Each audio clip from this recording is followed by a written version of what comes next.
Economics is the invisible thread that ties together every decision we make, from what we buy at the marketplace to what is grown in fields and produced in factories. It's in the choices of consumers, the policies of governments, and the strategies of businesses. But what exactly is economics? How does it shape our daily lives? And why should we care about understanding it more deeply? Let's take a closer look at the essence of economics and how it influences everything around us. Economics, a branch of social science, emerged in the 18th century, and it has since become one of the most influential fields in understanding human behavior. Early scholars, such as the Scottish philosopher Adam Smith, laid the foundation for economic thought. Smith famously referred to economics as the science of wealth, where the focus was on how wealth is created and distributed across societies.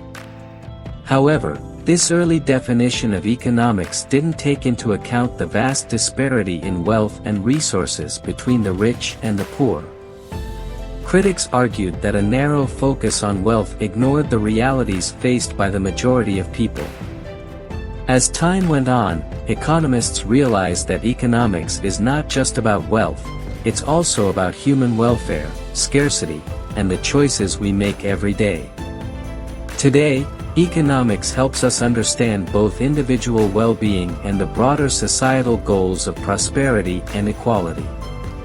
At the core of economics lies the concept of scarcity. Scarcity means that resources, whether land, labor, or capital, are limited, while human wants are virtually unlimited. This creates a situation where choices must be made. Let's take a farmer, for example. Imagine he has just enough land to plant either wheat or rice but not both. The farmer must decide, considering factors like weather conditions, market demand, and the resources at hand. Scarcity forces us to make choices. Every day, we all face similar decisions. Should we spend our money on food or save for future needs? Should we invest in education or prioritize healthcare? Economics is about understanding how people and societies manage their limited resources, how they prioritize needs, and how they make trade-offs to maximize their satisfaction or utility. Microeconomics is the study of individual decision-making. It's like zooming in on the small-scale decisions that happen around us every day. Take, for example, the individual who decides to buy groceries. What determines the price of tomatoes? Why are some goods more expensive than others? Microeconomics explores these questions, examining supply and demand, consumer behavior, and how prices are set in local markets. Through microeconomics, we can also understand the dynamics of supply and demand. When there's a shortage of tomatoes, their price goes up. But when there's an abundance, the price goes down. This interaction between supply and demand sets prices in markets and determines how resources are allocated. Microeconomics also looks at individual labor markets and the decisions businesses make. How do workers decide between different job offers? What motivates entrepreneurs to start new companies, and how do they set prices for their products? Microeconomics helps us understand the choices that individuals, businesses, and governments make to allocate resources effectively. While microeconomics focuses on individual decision-making, macroeconomics takes a step back to look at the economy as a whole. It's like zooming out to see the bigger picture. Macroeconomics examines broad economic factors that affect entire countries or even the global economy. Key topics in macroeconomics include national income, inflation, unemployment, and economic growth. For instance, let's take inflation. When a country experiences rising prices across the board, macroeconomics helps us understand why. Is it because of an increase in the money supply? Or perhaps the cost of raw materials is rising. Macroeconomics looks at these factors and recommends policies, such as adjusting interest rates or controlling government spending, to stabilize the economy.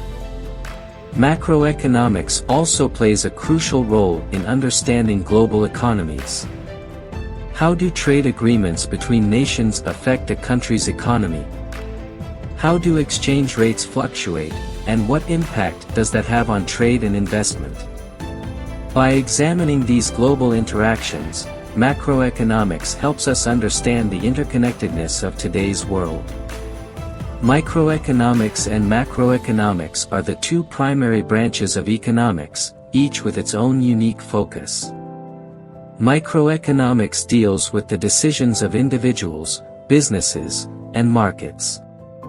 For example, how does a small bakery decide on the price of a loaf of bread? What motivates consumers to choose one brand over another? Macroeconomics, on the other hand, looks at the entire economy, examining issues like government spending, inflation, and unemployment. For instance, how does a government respond to an economic recession? What policies can be implemented to stimulate growth? Both branches are crucial to understanding the complex world of economics, but they operate on different scales. As the world evolved, so did economic thought.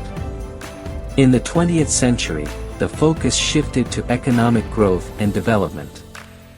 Economic growth refers to the increase in a country's output, often measured by GDP. But growth alone is not enough to ensure prosperity. Development looks at broader measures of well-being, such as improvements in education, healthcare, and income distribution. While developed nations like Japan and Germany focus on increasing technological innovation and economic output, developing countries like India or Brazil prioritize addressing poverty and improving living standards. The goal of economic development is to create a more equitable and sustainable society where everyone has access to the benefits of growth. In the modern world, sustainability has become one of the most pressing concerns in economics.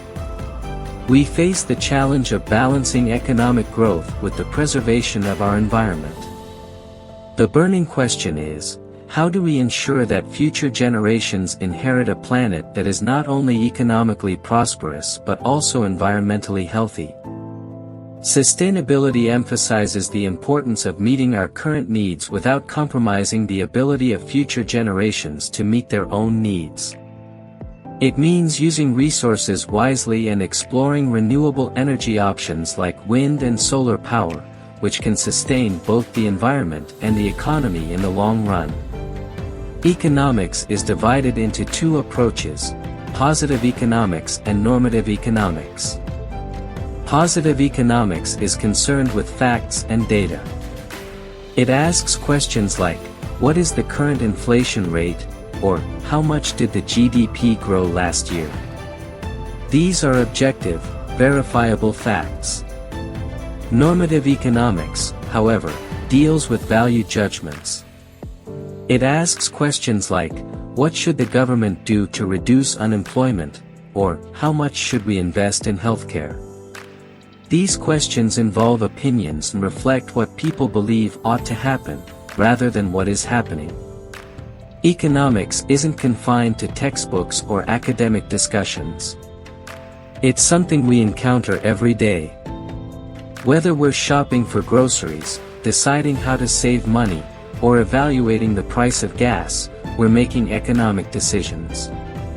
Economics is the lens through which we understand how the world works and how we interact with it. Economics isn't just about numbers or abstract theories, it's about people, decisions, and the world we live in. It's the study of how we create, distribute, and grow. It's about making choices, managing resources, and striving to build a better future for all. Subscribe to ChronoCipher, the Fact Studio, for more insights into the world of economics and beyond.